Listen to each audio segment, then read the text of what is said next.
Lillahi ta'ala. Correct your intentions. Barakallahu feekum. All right, we're moving right along in the Lucid Word. And the author says the sins of the seven body parts, meaning seven body parts other than the heart. We covered the obligations of the heart and the sins of the heart. And now we want to talk about the sins of the seven body parts. But that doesn't mean that these are all of the sins, and it doesn't mean that there's no sin for another body part also. So which body parts are coming here? It says stomach, that's one. And we also have the tongue, the eyes, the private parts, the hands, the feet, and the body in general. There's a such thing as the sin of the nose, which is to smell, the only one I know, to smell the marriageable woman with desire. There's a hadith about that. Sin of the nose, that is. There's a hadith that mentions the sin of the nose. So the author says, section 30, clarifying the sins of the abdomen. Abdomen meaning stomach. Among the sins of the abdomen are to consume the acquisitions of riba, of usurious gain, which means to utilize and benefit from the product of riba, of a riba transaction. Whether it is food that is orally consumed or other than that. Yes. What this means is if you acquired something through riba, whether that means you got interest on the loan, you gave someone a loan and you put interest on the loan. And so now he paid you your loan and he paid you the interest, and that interest is haram, and then you took that interest and you purchased something with it. Whether you purchase food with it or clothing with it or home with it or anything that you acquired through riba and then consumed, exhausted, used, benefited from it, then all of that, the Shaykh says, all of that is counted as a sin of the stomach. All persons involved in the riba contract bear the sin, because that's the general rule anyway. All people who are involved in a sin bear the sin, including blasphemy. All the people who are involved in blasphemy commit blasphemy. Like if you took someone to church so that he could worship other than Allah there for that reason. Not like you took him to church so that he could get his hat, or not like you took him to church so he could attend the Alcoholics Anonymous meeting or something like that. That's not blasphemy. So all persons involved in the riba contract bear the sin, whether one's involvement were by accepting or offering the riba commodity, drawing up the riba document, or being a witness to the riba transaction. Okay. And also to consume the revenues of taxes. Taxes are haram, major sin. Taxes in this context refer to what some unjust rulers impose on people's trade and what is similar. I mean, you know very well what taxes are. Taxes aren't dues, though, necessarily. Dues, like the jizya. I wouldn't translate jizya as tax. What's the jizya? The jizya is a bill that the non-Muslim subject of Islamic state has to pay, had there been an Islamic state, properly run Islamic state with caliph. So the non-Muslim citizens in this Islamic society, they want to live in this Islamic society without changing their religion. Then if they are eligible for this, then they're going to have to pay the jizya. So that's not a tax, but somebody might translate it as tax. If you want, you can call it a bill, or you can call it dues. And the taxes are the monies that the rulers and the tyrants impose on the people, the traders and the workers, and they take their money. They make taxes on anything they want to, and they might also put up a checkpoint so that if you pass by this point, they're going to charge you. That's a toll. Paying the tax is haram unless you have no choice, which is usually the case. No one wants, no, nobody's going to pay taxes voluntarily, really. Even the patriotic ones, they're not going to pay taxes if they didn't have to. Although they brag about the fact they pay their taxes. And it's obligatory to hate that in the heart when you do pay your taxes, those taxes. Then the author says to consume the money of others taken from them by force. That's extortion. Strong arming. By force means by a weapon or even without a weapon, like just by your mere strength.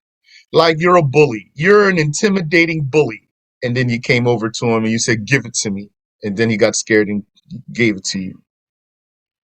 That's taking the money of others by force. Or even if you just use your influence, like you might be a movie star or a judge or something like that, or an athlete.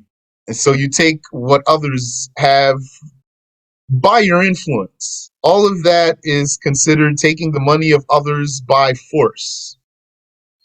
And you need to know there's repercussions from this. If you take someone's money by force, then what do you have to do? And remember, money means anything with monetary value. Doesn't mean only cash. If you take someone's money by force, you have to give it back if you have not consumed it or destroyed it. You have to pay for the depreciation. Like if it was worth $1,000, but now it's worth $900, you got to pay $100 on top of the fact that you got to give it back. And you have to pay what something like that would be rented for the time you had it. Yes, you would have to pay what something like that would be rented for the time you had it. What an item like that has, what an item like that would be rented out for the time that you had it. You said all three? Yeah, you have to do all three. All three means give it back, pay for any depreciation, pay for what an item like that would be rented for, and if giving it back is going to cost you money, then you're going to have to pay that too. Like if it means you got to get a bus ticket, a train ticket, a airplane ticket, or pay for the postage or whatever it costs to send it back, you got to, or give it back, you have to do that too. And to consume stolen money, stealing is defined as taking others' money stealthily. So the stealing here is different from the extortion or the strong arming. The stealing is taking someone else's money by sneaking. This is going to come back in the sins of the hands, inshallah ta'ala. So right now, what's important is to know that this is sin of the, yani consuming whatever you got through these means is a sin of the stomach. Or to consume anything acquired through a transaction that is prohibited in Islamic law, like some of the forbidden dealings previously mentioned. Though I have a question here, inshallah I'll ask, because what does it say here? To consume anything acquired through a transaction that is prohibited in Islamic law is a sin of the stomach. That's what's being stated here. So, but remember, prohibited by or in Islamic law does not mean invalid. Prohibited means forbidden, not invalid. So the way this is worded is saying that if you consume something that you got through a forbidden deal, then you have a sin of the stomach. That's what these words mean. So that would be like, what if, so the question is, what if this was a forbidden deal, but it's lawful? For example, a person purchased grapes, that's lawful, but to make wine out of it, that's haram. So he purchased grapes to make wine, so now he has the grapes, that's a valid sale. It's his grapes now. So according to the way this is worded, if he eats those grapes, it's going to be a sin of the stomach because he acquired them through a prohibited deal. So that itself needs to be checked. Is that what's intended here? or what's intended by prohibited here is invalid, to consume what was acquired through an invalid deal, but it doesn't say invalid here, it says prohibited. And furthermore, if we take the same scenario I gave you, what if the person, he purchased the grapes to make the wine, but then he repented and decided not to make wine, and then he just ate the grapes? That's going to be haram because he purchased it through a prohibited deal originally. So I don't have the answers to that, but those are questions of mine. Inshallah, I'll ask them. If you ask and you get the answer, let me know. The author says to drink wine, which is any drink that alters the state of mind along with causing drunkenness and euphoria. So then, according to this definition, all intoxicating drinks are called wine. It says any drink. And this is accurate translation. The Arabic is saying that the khamr is any drink that alters the mind and causes drunkenness and euphoria. So that means, according to that, then beer is wine, and other things like, I don't know what, uh, vodka or malt liquor or other things. But usually they don't call all those different things wine. Usually wine is the intoxicating drink made from grapes. There's corn liquor, for example, and they make things out of all sorts of things. The prescribed legal punishment of the drinker who is free is 40 lashes.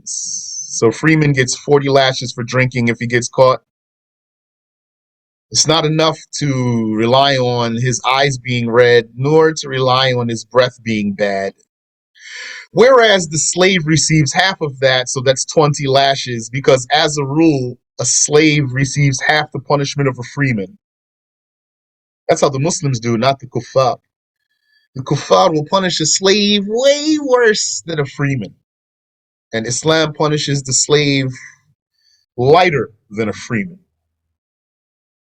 How does one get caught? I haven't heard, other than, for example, his own admission is going to be sufficient for the caliph. But the caliph would question him, though. Like if someone comes to the caliph and confesses to something that deserves punishment, the caliph doesn't just say, "Oh, okay, come on, I'm going to punish you now." He's going to just investigate, ask, ascertain the truth, verify it, and then if it's verified for him, he'll punish the person. As for witnesses to someone who drank, I don't remember learning anything there. You're welcome. And then, of course, there's actually being caught red-handed. So then, like if the caliph caught a person red-handed, as they say. That's the most I have there. You're welcome. The ruler, sorry. You're welcome. Yes, question. Go ahead, please. Assalamu alaikum, Shaykh. Wa alaikum assalam wa rahmatullah. Now, the person who, you say you got to do an investigation, like the caliph would investigate, even though the person admitted that he was drinking. Yes. And the person admitted to he's drinking, and the caliph investigated, but the investigation wasn't thorough enough that he find any wrongdoing. What would happen then? He's not going to punish him if it's not verified for him. All right, I got it. Thank you. You're welcome. The prescribed legal punishment of the drinker, so I just read that. The ruler may add to this until reaching a total of 80 lashes for a freeman as a disciplinary action, similar to what our master Umar, may Allah raise his rank, did. So that means it can go up to 40 lashes for a slave. And Umar did that because in his time, the Islamic empire expanded vastly. So many lands were added to the Muslim empire, and so then, people's drinking wine was more. So he raised the stakes on them, and anyone who got caught drinking, he whipped them 80 lashes. The disciplinary action formerly mentioned refers to certain authoritative disciplinary measures enforced against someone who commits an act of disobedience that entails neither a prescribed legal penalty nor expiation in most cases. Meaning, there's a type of punishment, it says here, a disciplinary action. There's a type of punishment that is up to the caliph's discretion. So there's a punishment called had. That's a revealed punishment. Sorry. Had, dal, with a shadda on the dal. That's a prescribed punishment. That's a revealed punishment that the caliph is obligated to enforce exactly as it was revealed. Doesn't have any choice here for particular sins. Then there are behaviors that they don't have a had, and the caliph may punish someone for that according to his discretion. So what he might do is beat someone, or shout at him, or banish him, or lock him up, or I don't know what else he might do. But it can't be a had. The caliph's disciplinary action can't be any had, because there's had for leaving out prayer, had for apostasy, had for murder, had for zina, had for drinking wine, for example. So his disciplinary action cannot be any had. There's had for accusing a person of zina without the 4 witnesses. The caliph cannot produce something on his own or by his own discretion. The had is by revelation. Then the author says, you're welcome, to consume whatever solid substance is intoxicating. Intoxication means to induce loss of the mental faculty along with causing drunkenness and euphoria. As was previously mentioned, it is also prohibited to consume any impure najis filth. So let me see the Arabic here. Okay, here's the Arabic. So he says here, وَمِنْهَا أي مَعَاصِي الْبَطْنِ, amongst them, meaning the sins of the stomach, is أكل كل جامد مسكر, consuming any solid intoxicant. والإسكار هو تغيير العقل مع النشوة والطرب كما سبق. And the intoxication, the iskar, is the altering of the mind with, says here, they translated nashwa as drunkenness. Interesting. And tarab, the tarab is the euphoria. Euphoria means the enchantment, as previously mentioned. So let me look real quick here what they said about wine, or how it's worded here. وشرب الخمر وهو الشراب المسكر. So it's the intoxicating drink. أي المغير للعقل, meaning the thing that alters the mind. مع نشوة وطرب, with, they said, drunkenness for nashwa, and tarab. Tarab is the euphoria. So now I just want to look up the word nashwa. Nashwa quickly here, just to verify that. Question: the punishments that they carry out in places like Saudi Arabia today for crimes, do they follow according to the had? Do you know? They are not enacting a had validly if they are doing a had. If they are doing what looks like a had, like stoning someone to death or whipping someone for drinking, they're not allowed to do that because there's no caliph. So that's haram. They don't have the right. Yeah, let me look up this word nashwa. That's noon, sheen, wow, that marbu. Nashwa. Ah, they said right here, drunkenness, intoxication. Okay, so there it is. The state of being drunk, bust, ecstasy, elation, inebriety. I'm probably saying it wrong. Inebriety. Inebriety. Okay.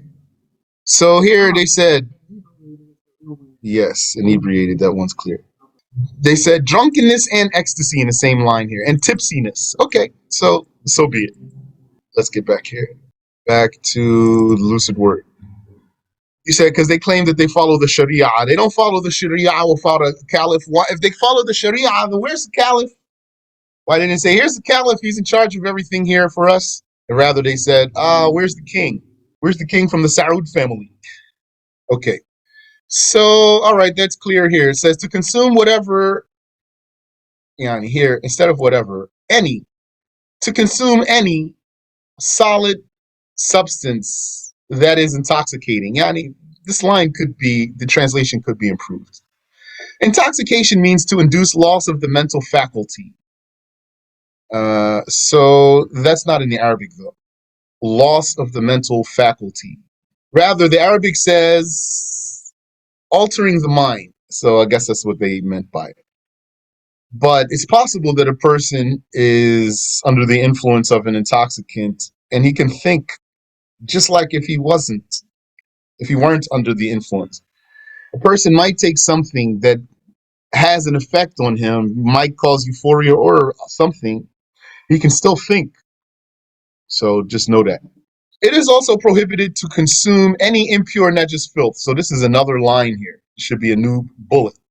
New bullet. It is also prohibited to consume any impure najis filth, such as blood, pork, and meta meat. Meta being dead meat, unslaughtered meat. So this should have a translation or at least a footnote. Or eating any revolting substance, even if it isn't judged as najis filth, such as semen or mucus. Yani, it's forbidden to consume what's repulsive. That's haram by its mere repulsiveness. So that's why it's haram to eat rotten food. That's haram. You can't eat it because it's repulsive. Or if a tangible amount of saliva got outside of your mouth, then it's haram for you to bring it back in and then swallow it. And we learned it's haram to swallow the mucus in your head, even if you never spit it out. Yani, in other words, you have to spit out the mucus. Mucus means basically the snot that would come down out of your nose. Sometimes it doesn't come down out of your nose. Sometimes it would fall down and you could catch it in your mouth and spit it out. This, you're not allowed to swallow it because it's repulsive. The repulsiveness is the reason for not being allowed to eat it. There's 4 reasons why you can't eat something. Either because it's najis, or because it's harmful, like poison, or because it's repulsive, like what we're talking about, or because it has honor, like a Muslim, a dead Muslim. You can't eat his body. Or if I use a different word than honor, or because it has privilege, then you can say the kafir too. He has a privilege. Because Allah gave the human being privilege, even the kafir. This makes his case so bad. Because Allah gave him privilege by making him a human and giving him a mind, enabling him to do all of what he can do as a human being. All right. And the author says to unrightfully consume the money of an orphan. Islamically, the orphan is the impubescent or prepubescent child whose father died. But that's not the linguistic meaning of orphan in English. So the Arabic word is yatim. The yatim is the prepubescent child whose father died. An orphan in English is a child whose parent died, mother or father. Right? I'll look it up real quick here. Orphan, a child who is bereaved of mother or father or both. Orphan, bereaved of parents. So it's not specific to the death of the father. Yes, yatim, Y-A-T, if you want E-E-M, yatim. So when we say yatim means orphan, that's loose translation. Because in Arabic, there's a word for the one whose father died, which is yatim. And there's a word for the one whose mother died. And there's a word for the one who both of his parents died. Could I give them to you? I forgot the name of the one whose mother died. And the name of the one that both of his parents died is Latim. It's called Latim. L-A, that's a thought. Latim. That's why there's a big T there. Latim. And we'll ask, inshallah, what do you call the one whose mother died? You're welcome. Okay. And here, this should be a new bullet right here, too. Also, it is prohibited to consume the money that comes from a religious charitable trust. Okay. A religious charitable trust. That's not bad. A waqf, small w though, in a way that is contrary to the conditions set by the one who endowed it. So for waqf, I like to use the word sometimes endowment and sometimes dedication and sometimes Islamic philanthropy, waqf. Although it's valid for a kafir to do a waqf. Hence, if a person dedicates a house as a waqf, yani, an endowment, to shelter poor people, it is not permissible for other than poor people to live in it. So the waqf is basically you have something. It's not a condition to be wealthy, but of course, the wealthy people are mostly going to take advantage of this to get the reward. You have something like you have some land, or you have some real estate, some buildings, or you have some money, or a well, or something, an orchard, and then you dedicate it to be used in a certain way.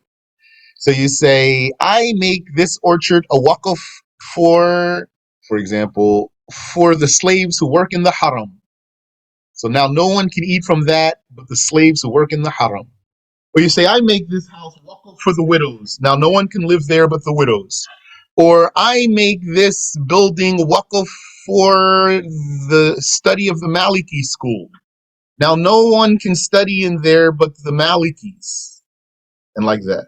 So what is the sin we're talking about here? To consume the waqf in a way that is contrary to the conditions set by the one who endowed it. So if he left, for example, a fountain, and he says, I dedicate this fountain for the travelers, then if you're not a traveler, you can't take from there. Or if he says, I dedicate this fountain for the drinkers, then you can't make wudu in there. Then the author says, to consume what was obtained by way of shyness without goodwill of the giver. Such as if one were to ask. No, that's correct. If one were to ask. So most of the time, this type of sentence appears wrongly in this book. Like it would say, if one was to, this is right. If one were to ask another to give him money in the presence of a group of people, knowing that he would not turn him down out of shyness. Yani, doesn't even have to be a group of people there. That's just an example. So it means, for example, you go to somebody who has something. You know he doesn't want to give it to you. Then it's haram for you to take it and it's not yours, even though he gave it to you. You're obligated to give it back. So if you took it and consumed it, that would be a sin of the stomach. You say, can a Muslim dedicate, for example, a well for both Muslims and non-Muslims? Yeah, whoever he wants to dedicate it to. So now look here. We talk about sins of the stomach. We just finished the sins of the stomach. But look here how we talked about taking something without the giver giving it in goodwill. We talked about the waqf here. Maybe it's the first time you ever heard of the waqf. We talked about the orphan and who is he? What does it mean exactly religiously? And so many things. That's why I told you last time, pay close attention to this whole section about the sins because this is like a quarter of all your knowledge. Yani, you're going to learn the aqidah, the right belief. You learn the meaning of the two shahadas, and you learn rules of blasphemy. You're going to learn purification and prayers and zakat and fasting and hajj. You're going to learn dealings.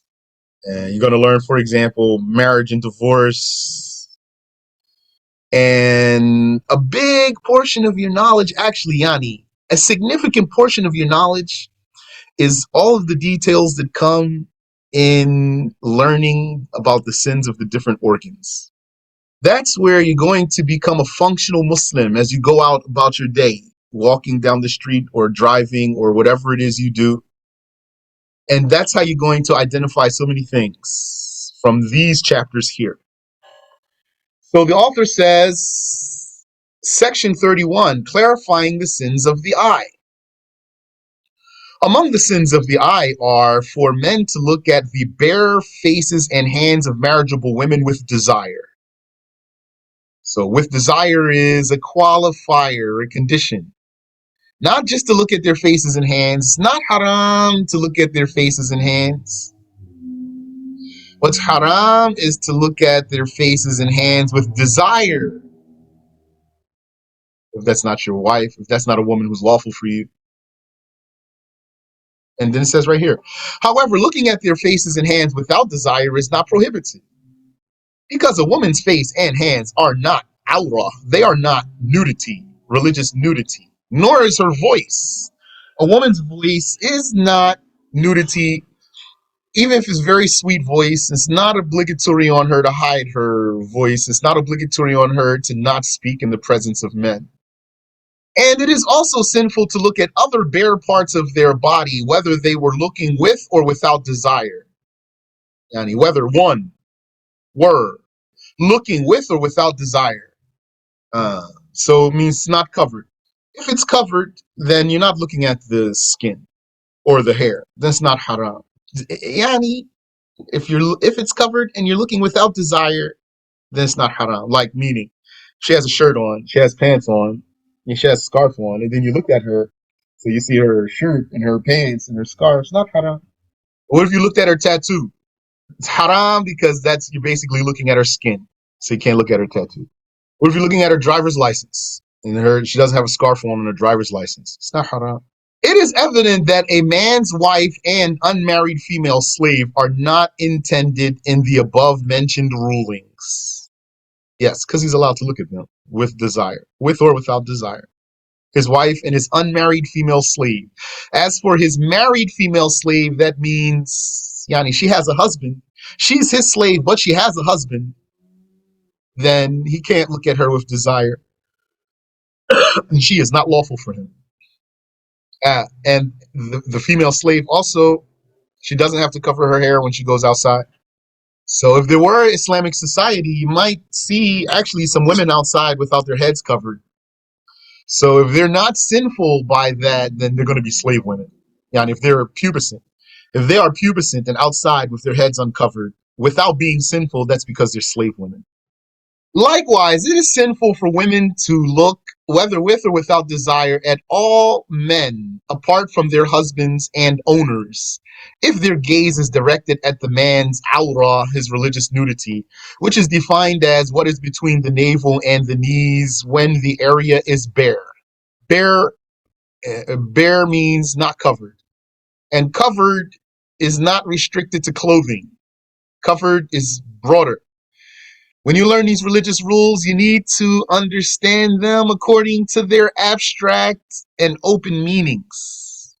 When I read right here, and just a few lines ago, what is between the navel and the knees when the area is bare? You can't look at that. And where it says up here, for men to look at the bare faces and hands of marriageable women with desire. So maybe in your mind, when I said bare, to you that meant doesn't have clothing. Because usually that's what we're going to be using to cover. But it's not a condition. So bare here means not covered. Doesn't mean not covered with clothing, though, because could be covered by leaves, could be covered by clay, could be covered by body paint. It's a condition to conceal the skin and hair color.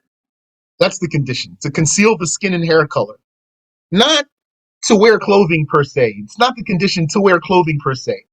In the books of fiqh, they're going to say, when they talk about covering the awrah, to conceal or to cover or to hide the skin and hair color. They don't say to wear clothing. So, yani, take that. Benefit from that in all many things when you learn the religion. That's how you're going to understand the rules. However, it is permissible to look at other than the man's awrah as long as the look is void of desire. So his chest, his back, his shoulders, his arms, his shins, his feet. That's not haram. Subhanallah. Might see some brothers playing ball, basketball, shooting hoops. And maybe there's some sisters hanging around there. And the brothers, what they're going to do? They're going to take their shirts off. Okay. It's not haram, but what might happen though? Might have though his pants too low, so that some of from his navel down to his waistline is visible. That's haram there. Tell him pull that up to your navel there.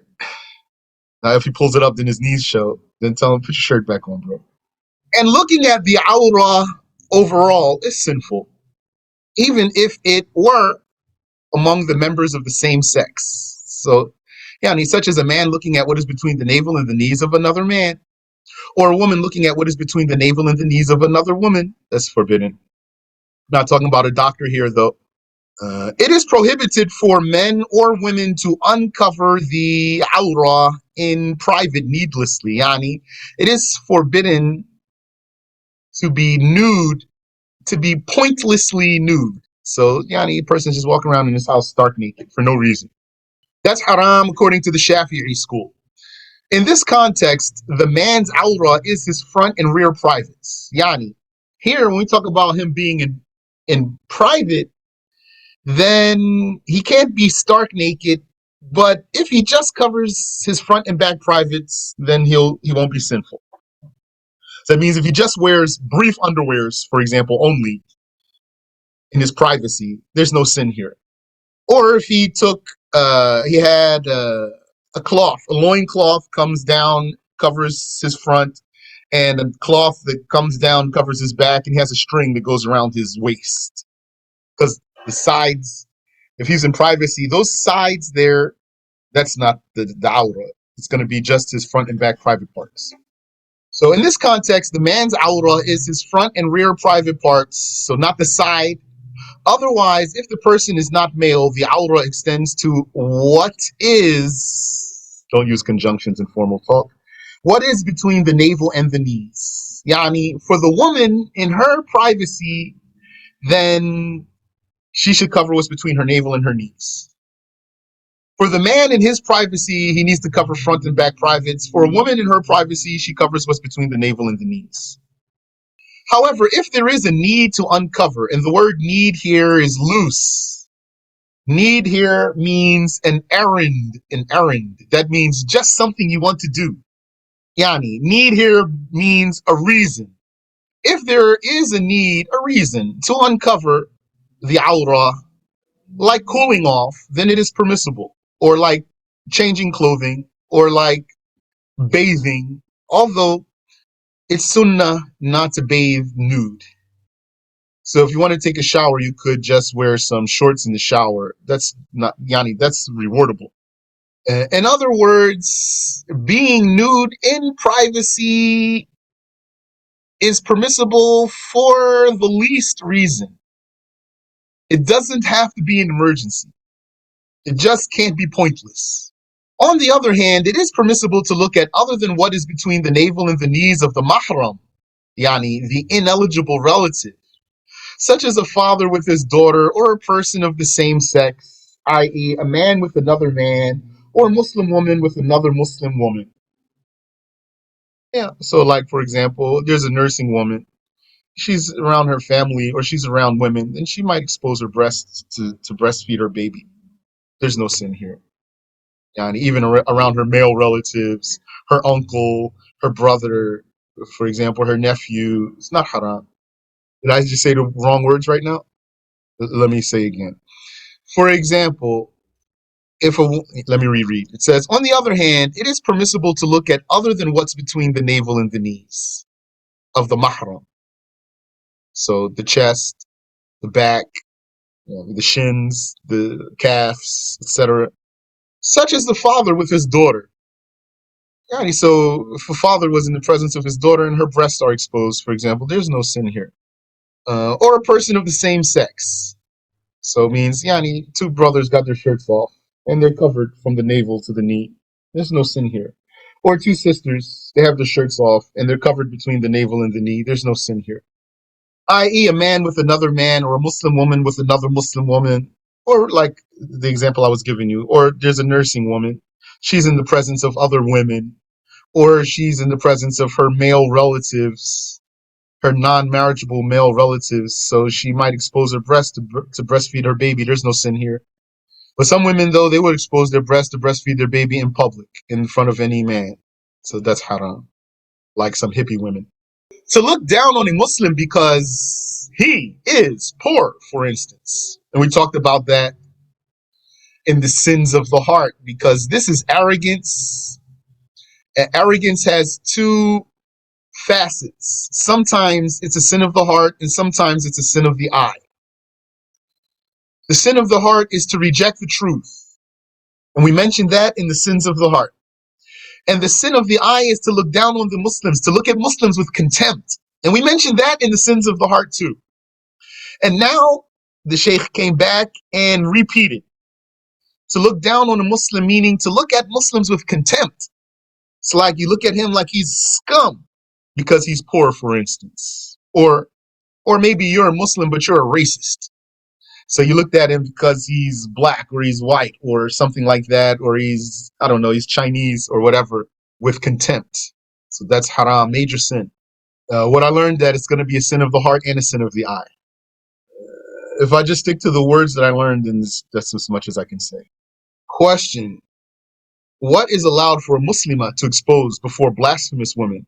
She can expose what she would expose in her house if she were working. So that means she will uncover her hair, for example, roll up her sleeves. Maybe she'll roll up her pants a little bit. The author says, and finally, it is prohibited to look into someone else's house at the various things inside that bother the homeowner. That's not a strong sentence there. And finally, it is prohibited to look into someone else's house, semicolon, at the various things inside. That's fine up until there. So here, instead of that, I'd suggest to say, in a way that bothers the homeowner, if seen by others. Yani, the homeowner doesn't want others to see that, provided this was done without their permission. Like, we're not talking about a person who left his front door open for all the people who walk past to see. So we talk about like a peeping Tom. He's looking in the window. He's looking through a crack. He's looking through a hole. He's looking through the keyhole, for example. And we learned that if you caught someone peeping, if you caught a peeping Tom peeping through the hole, you can poke his eye. You could poke his eye. Someone's peeking in your house. He's looking through the door, through the keyhole, for example. Or you have a hole somewhere in your wall, and then you found your hole, so he's looking through. So we learned that you could poke this eye here. I haven't learned any details if that's your neighbor or it's not your neighbor. I just learned that in this case, for example, if you stuck something through that hole and then it poked his eye, like your finger, for example, it's not haram. Or to look at something they kept hidden that they would be bothered if others looked at without permission. That's an important one there, especially for whom? For you wives out there. For you wives out there going through your husband's stuff that he doesn't accept. Going through his phone, you're going through his dresser, you're going through his stuff. Looking at something that someone kept hidden that he would be bothered if others looked at it without his permission. That's haram. I haven't learned that it's a major sin. Wallahu a'lam, we'll stop there. Any question? You said, question, did you mention listening to a forbidden instrument in the list of major sins? No, that's not major sin. Listening to forbidden instruments is a minor sin.